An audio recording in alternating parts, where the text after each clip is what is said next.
Continuamos esta mañana en Telematutino 11 y damos la bienvenida al doctor Ángel Locuar, abogado, político, escritor, articulista.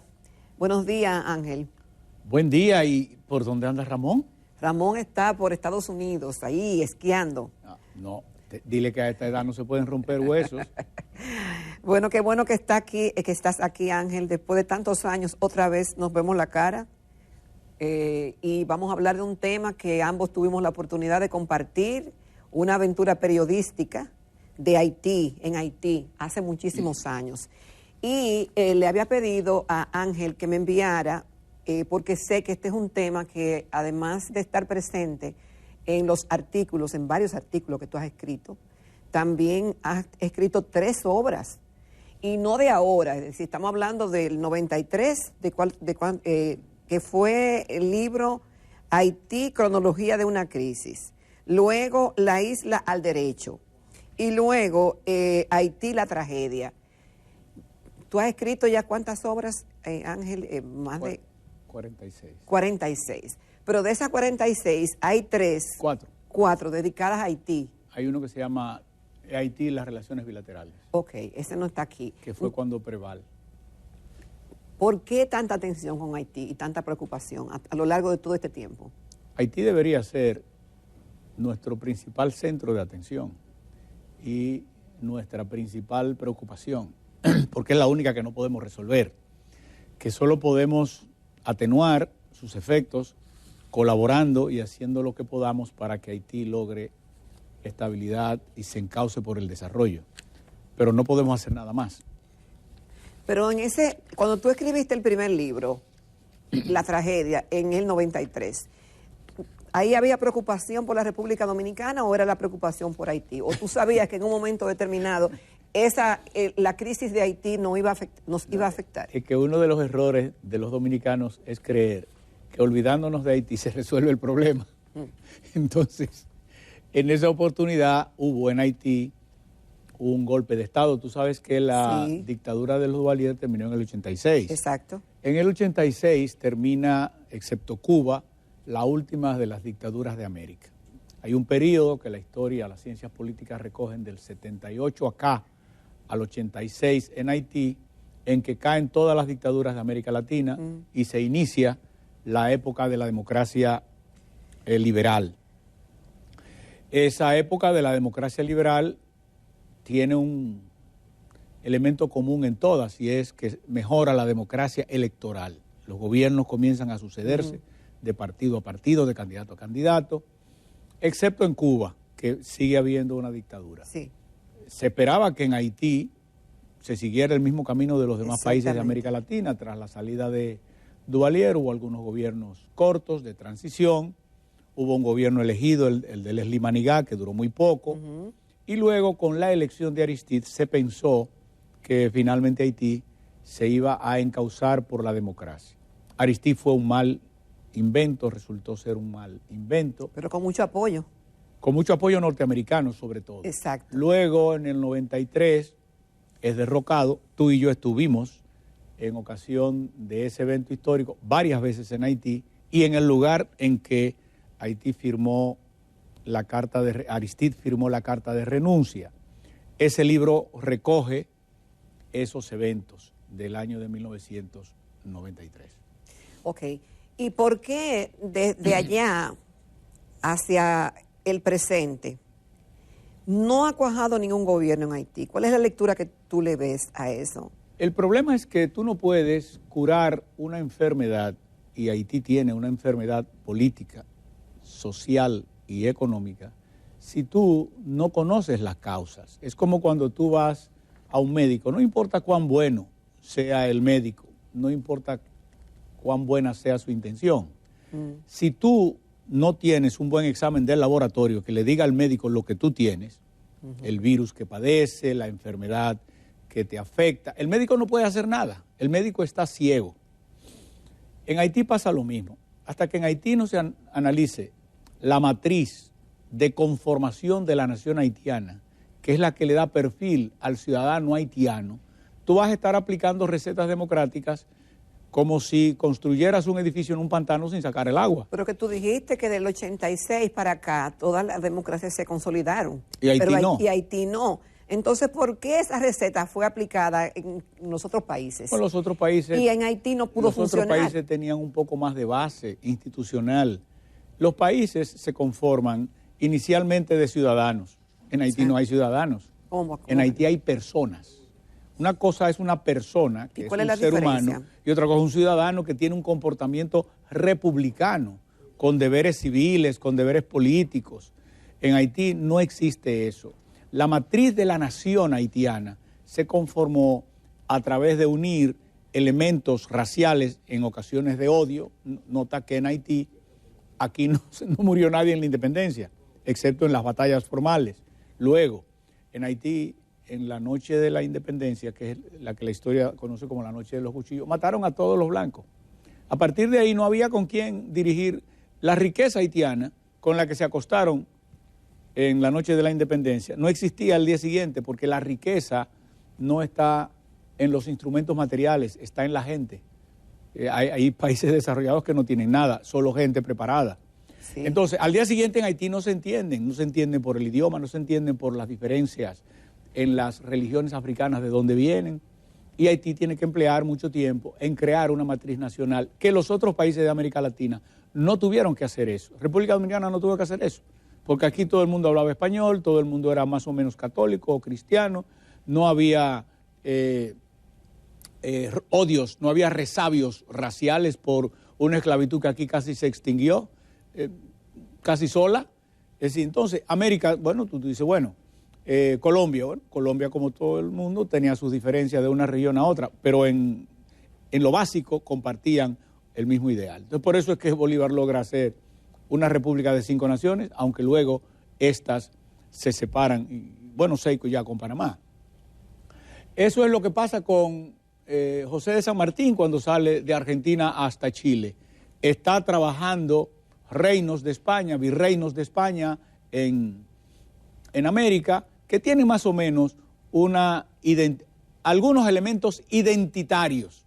¿Cuáles son los elementos identitarios con los que arranca Haití? La raza, primer error, o no un error, se ven obligados a establecer, digamos, para justificar la historia haitiana, el color como un elemento esencial de la nacionalidad. No le daban la nacionalidad a nadie que no fuera negro. Sí. Estaba en la Constitución, pero nadie que no fuera negro podía poseer tierra. Tú lo escribiste en un artículo hace poco. Entonces, ¿qué es lo que ocurre? Que eso fue dejando a Haití más solo, mientras que aquí se le daba la nacionalidad a todo el que viniera, a todo el que procedía de cualquier región de América, particularmente latinoamericana, se le daba automáticamente la nacionalidad y éramos un territorio poco poblado. Haití era muy poblado, nosotros teniendo mucho más territorio, porque no teníamos en esa época 48,000, teníamos 56. Haití no tenía los 27, tenía 22, pero tenía 500,000 de personas. Haití tenía en el ejército la misma cantidad de hombres, niños, hombres, viejos, que había en la República Dominicana, porque aquí nada más había, en el territorio del Haití español de entonces, nada más había 70,000 personas. Entonces, nacimos diferente y corrimos caminos distintos. ¿Cómo es que Haití termina deforestando la totalidad del territorio? ¿Cómo terminan así? Y aquí no. Bueno, porque en Haití hubo un reparto de tierras entre militares, entre esclavos, entre libertos, que no se constituyeron en unidades productivas nunca, y entonces la única producción que había era la tala. En Haití, sin embargo, en el siglo XIX existía un nivel de riqueza y de poder militar mayor que el de la República Dominicana. Así es. Y eso empieza a cambiar en el siglo XX, cuando a veces tienen un buen precio de añil, de café, de cacao, un poco del azúcar, y crece un poco la producción, pero luego se cae porque no hay quien conserve los cultivos. Ángel, tú escribiste un artículo titulado "Estamos en guerra con Haití", y tú ahí planteas que la República Dominicana es la menos racista de las naciones americanas. ¿Por qué tú eres tan tajante y diciendo eso? Porque la República Dominicana, ni siquiera los negros se consideran negros. Aquí el color no le importa a nadie. Dime una familia en la que se sienten ahora en Navidad y no haya un negro en la mesa. Aquí el color no es importante. Aquí es importante el talento, en alguna gente el dinero, en alguna gente la cuestión social, que aquí tampoco hay ninguna élite social. Entonces nosotros somos una nación abierta de mulatos. Al ser una nación abierta de mulatos, el color aquí no es importante, pero no lo fue cuando la República se fundó. Duarte era rubio, Duarte era hijo de españoles, pero y Sánchez no era un mulato. Así es. Pero y no era un negro, Ulises Juero, que fue el presidente que más permaneció en el poder. Ángel, ¿O no lo era Luperón? Sin embargo, parece que desde fuera no nos ven así o no nos quieren ver así. Porque nosotros de hecho, Estados Unidos dijo que a sus ciudadanos le estaban como haciéndole muchas preguntas, en cierta forma maltratándolo por el color de su piel, algunos que son morenitos. Pero eso fue refrendado en el día de ayer por el encargado de negocios de la Embajada de los Estados Unidos, donde dice que su país está preocupado porque sus ciudadanos aquí reciban un trato justo, igualitario y que no se sientan discriminados. Bueno, entonces, lo primero que uno tiene que hacer en un país, cuando uno es extranjero, aunque sea proveniente de Estados Unidos, es andar con su pasaporte. Yo no creo que eso a una persona que se identifica como ciudadano norteamericano vaya a ocurrirle. Desde luego, siempre puede haber una excepción, siempre puede haber un error. ¿Cuántos errores no se producen en la frontera norteamericana? ¿A cuánta gente seria aleatoriamente no la llevan a un cuartito a revisarlo? En consecuencia, me parece que eso es un poco exagerado. Ahora, nadie aquí, ni contra haitianos ni contra nadie, porque lo otro es que nosotros somos un país de inmigrantes. Al ser una nación que se forma, una república que nace en el marco de una gran despoblación, este país, en toda su historia, en el siglo XIX, en el siglo XX y todavía en el XXI, seguimos promoviendo la inmigración. Este es un país de inmigrantes de todas partes del mundo.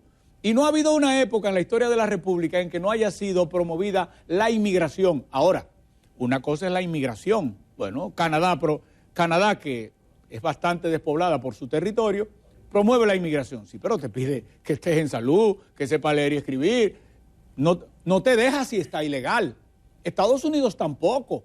El encargado de negocios debía verificar cuando hace unos meses había 13,000 haitianos en la frontera con México y ver por qué no lo dejaron entrar. Le cayeron atrás con fuete, con una fusta. Con una fusta, aquí le dicen fuete en el campo. Una fusta, oye, a caballo, y lo montaron en avión y lo mandaron para Haití. Entonces nosotros tenemos un deber con Haití, porque somos una nación que alcanzó en las últimas décadas un mayor nivel de desarrollo económico. Tenemos el deber de ayudarlos. ¿Como un deber? Sí, tenemos el deber. Porque compartimos el mismo territorio. Tenemos un deber de solidaridad, como otras naciones lo han tenido con nosotros. Cuando nosotros hemos estado en un estadio de desarrollo menor, hemos recibido ayuda de Estados Unidos, hemos recibido ayuda de Europa. En consecuencia, si estamos mejor que Haití, nosotros tenemos un deber de ayuda, pero ese deber de ayuda no implica la extinción de la nacionalidad o la cultura dominicana o el peso de 2 millones de ilegales. Ese deber implica que nosotros le demos asistencia en aquellas cosas en las que podemos. Nosotros podemos ayudar a Haití y a muchas otras naciones en materia de salud. Yo le propuse desde Hipólito que hiciéramos clínicas para tratamientos ambulatorios y tratamientos que tienen que ver con malaria, con buba. A Hipólito yo le hice esa propuesta desde el año 2000. ¿Pero del lado haitiano? En la tierra de nadie o del lado haitiano. Nosotros podemos subvencionar centros médicos en Haití si Haití no nos lo permite porque sería en su territorio. De esa manera, menos haitianas vienen a parir aquí, le damos una asistencia humanitaria. Oye, de esa manera, tú sabes la cantidad de asistencia que tienen que prestar los hospitales por heridas de armas blancas a los haitianos. O tú sabes el riesgo que nosotros sufrimos todo permanentemente con el cruce hacia el país de enfermedades que aquí se extinguieron, malaria, buba, tifus, tuberculosis. Bueno, es mejor tratarlos allá. Cumplimos con un deber humanitario, un deber de una nación que tiene un poquito, y además actuamos inteligentemente, porque es mejor curarlos de aquel lado que curarlos de este lado. Ángel, se ha hablado muchísimo del tema y yo quiero aprovechar esta entrevista porque hay otros temas que yo quiero hablar contigo. Y antes de ir a la pausa, tú sabes lo que ha pasado este año, el tema de las pandillas, el papel de la República Dominicana, los pronunciamientos del presidente y del canciller en escenarios internacionales y la crítica de cómo actúa el gobierno, es decir, cómo actúa el gobierno y lo que dice el gobierno y lo que permite. Entonces, hay como una discrepancia en lo que nosotros permitimos como nación el tráfico de haitianos, el negocio, el tema de lo que hace migración con las deportaciones, el Ministerio de Trabajo y lo que decimos como gallito, pero entonces dejamos hacer muchas cosas. ¿Cómo tú ves ese tema? Y si de ñapa tiene alguna expectativa con la reunión hoy del Consejo de Seguridad que va a tratar el tema de Haití. Mira, el presidente yo creo que ha tenido una actitud correcta en la aplicación de la ley. Un presidente no puede renunciar a aplicar la ley en un tema que se ha convertido. Cuando yo escribí esos libros, a nadie le interesaba Haití. Sí. Hoy no.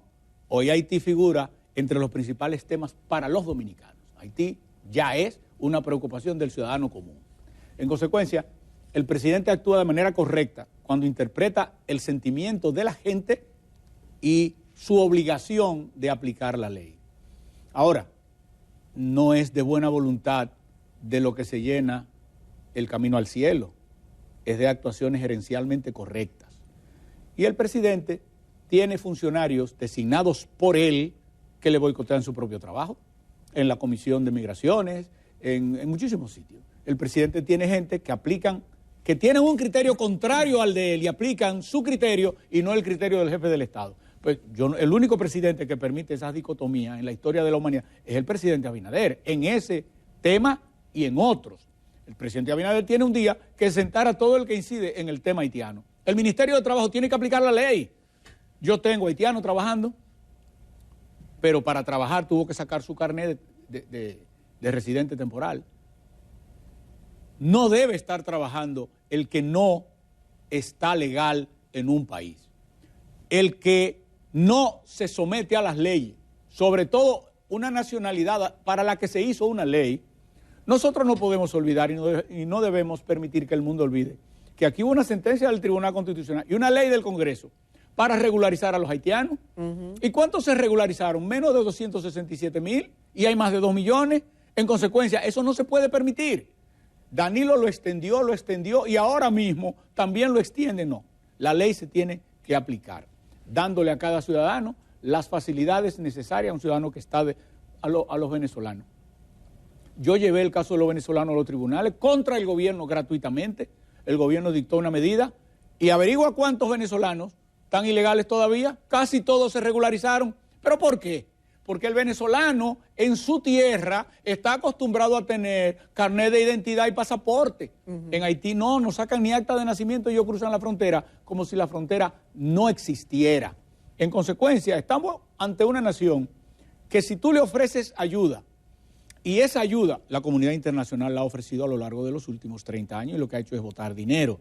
Y esa ayuda no pasa por los canales del fraude de la política o de los políticos o el fraude de las bandas te paran la entrega de alimentos si no le pagan una comisión, las bandas te paran la distribución del combustible, y es un territorio que no tiene control. Entonces, el presidente está obligado a hacer eso, pero el presidente tiene inteligentemente que reunir al gabinete que tiene que ver con eso, Ministerio de Trabajo, Relaciones Exteriores, los departamentos correspondientes como Migración, a los fines de que haya una política coherente. La Comisión de Migraciones, eso es un centro de boicot a la política del presidente Abinader. Entonces el presidente Abinader en esta área y en otras tiene que imponer la autoridad presidencial y la línea de la política pública en ese tema.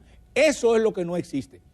Está reunido ahora el Consejo de Seguridad, por suerte República Dominicana es miembro. Yo creo que las medidas policiales que se pretenden son necesarias, pero van a fracasar porque tú no haces nada con ir y erradicar las bandas ahora e irte porque en 6 meses las bandas están controlando Haití otra vez. ¿Y entonces? Haití necesita algo más que eso.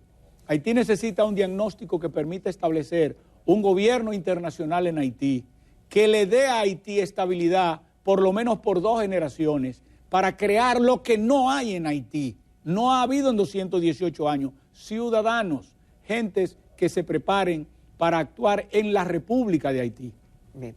Ángel, con tu permiso y el de los señores televidentes, vamos a una pausa y en breve regresamos con otros temas. Continuamos esta mañana en Telematutino 11 conversando con el doctor Ángel Locuar, abogado, político, escritor, economista.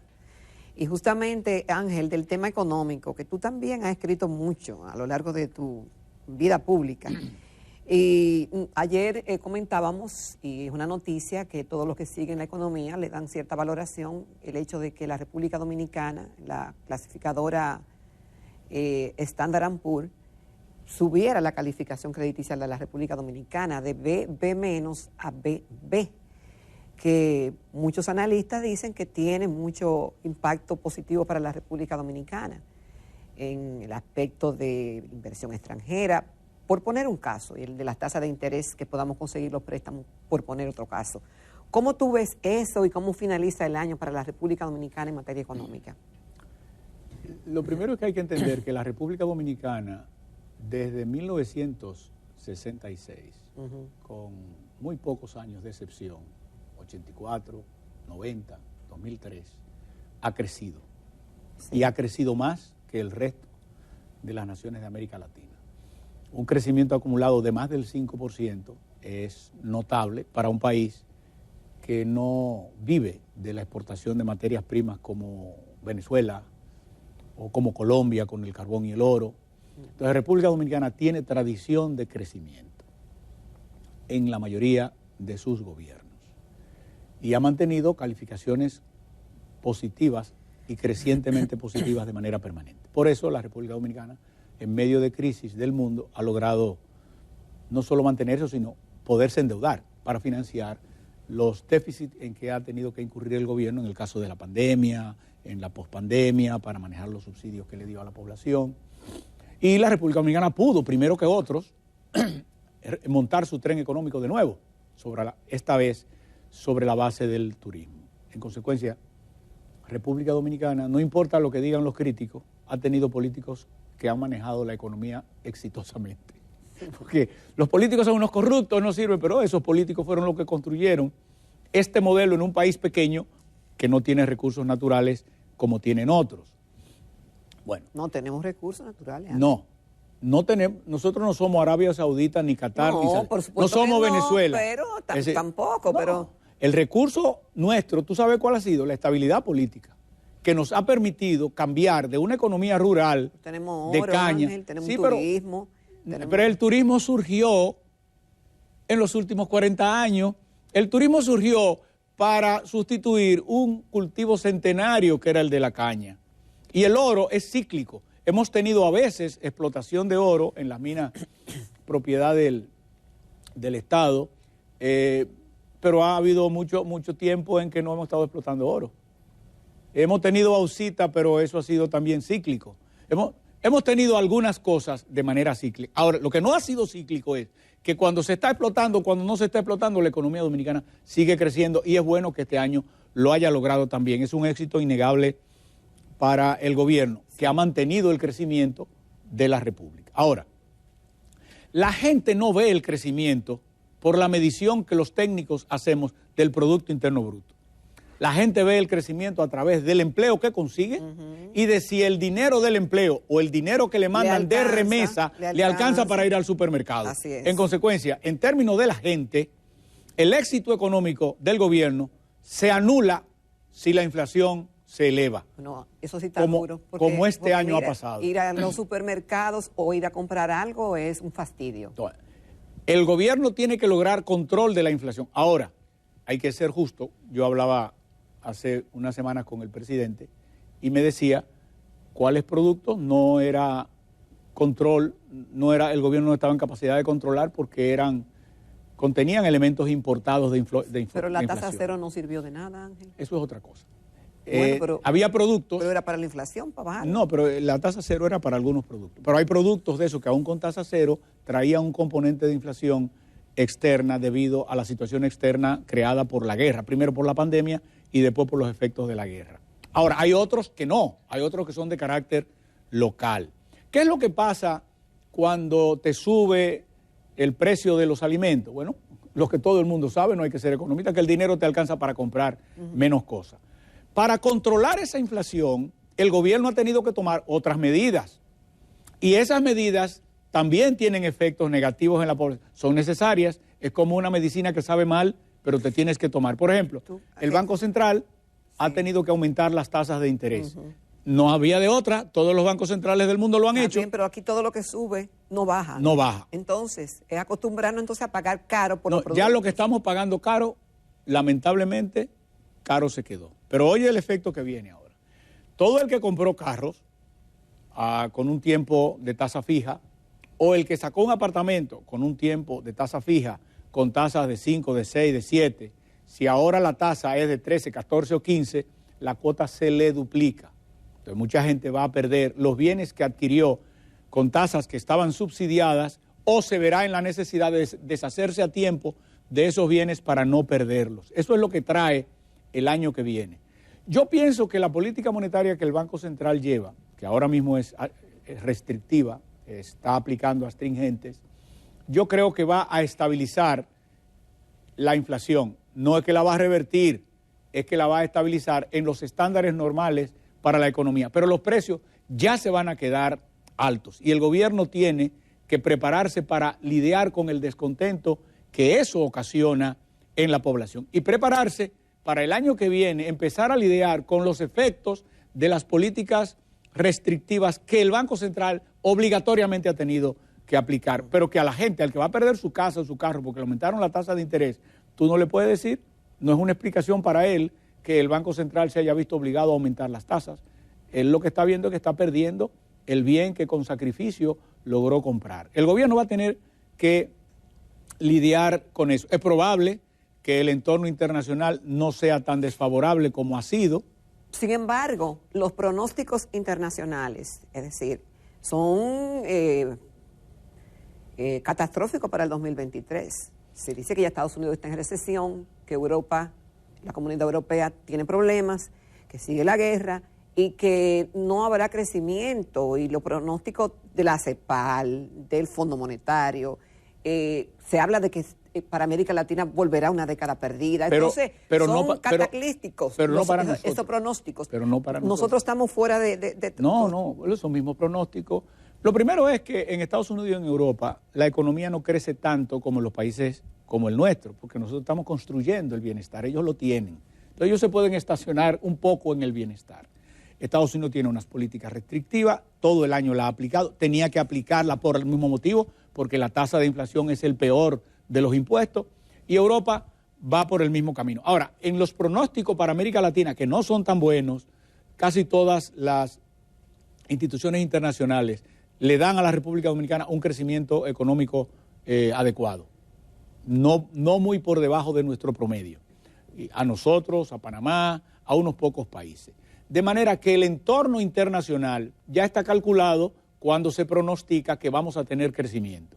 Y creo que el Banco Central logrará mejorar el tema de la inflación. Lo que no va a lograr es revertirla. Entonces el gobierno va a tener que empezar a ver cómo se las ingenia con una mejor política de comunicación, de contacto, aunque el presidente, este presidente inauguró una era nueva, que es la de tener contacto horizontal con la gente. Yo creo que es el primer presidente, bueno, es el primer presidente porque es el primer presidente de esta era, que se comunica, él está con un WhatsApp, tú le escribes y él te responde. Entonces él recibe información buena. Además de la información desviada que le dan sus colaboradores cercanos, que no le dicen la verdad, él tiene cómo recibir otras informaciones para mantenerse lo suficientemente bien informado y actuar en consonancia con los eventos del año que viene. Ángel, no quiero que se me quede un tema. Oye, volvió Lula, ganó Lula, gobernó, bueno, fue candidato 3 veces, creo, y perdió, después ganó. Un obrero de la metalúrgica fue presidente 2 veces en Brasil. Dice que sacó a qué sé yo cuántos millones de la pobreza. Después el tema de la corrupción, cayó preso, enviudó, le dio cáncer y ganó otra vez.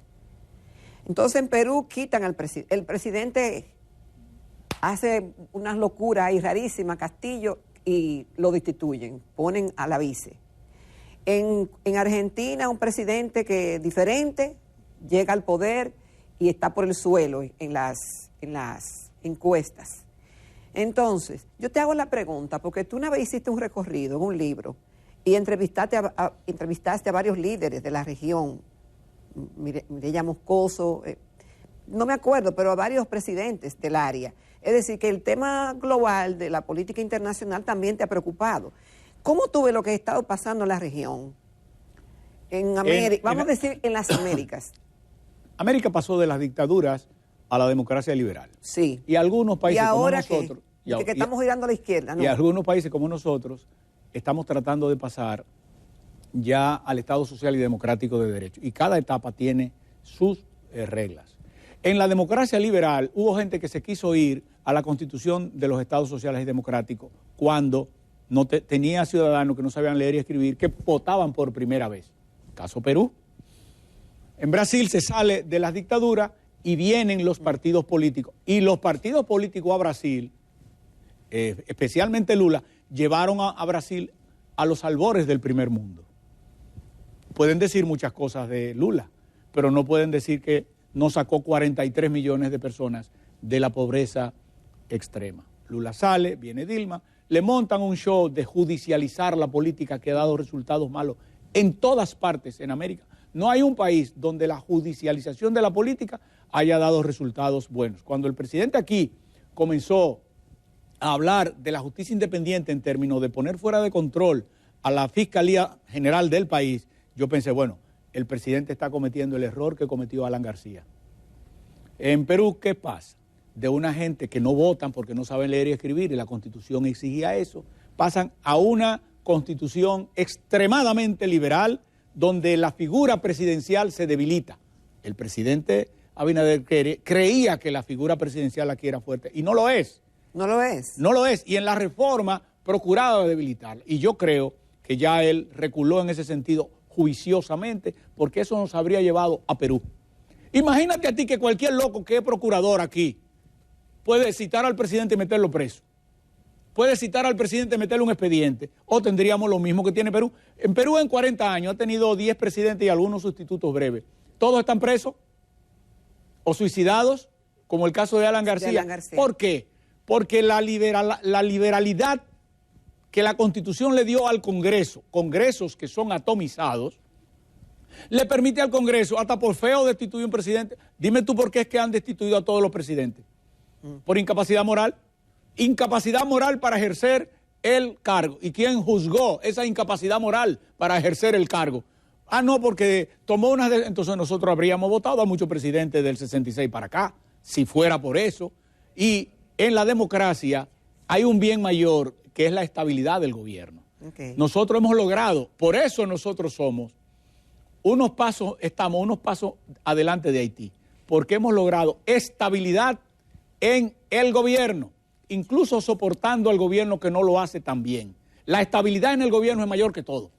Bueno, Ángel, muchísimas gracias por tu participación, por enriquecer el contenido del programa. Yo sabía que tú ibas a dar la talla con estos temas que me quería tratarlo contigo. Muchas gracias. Te deseo una feliz Navidad, un beso, un abrazo a Doris y a toda la familia. Y, señores, vamos a una pausa. Retornamos.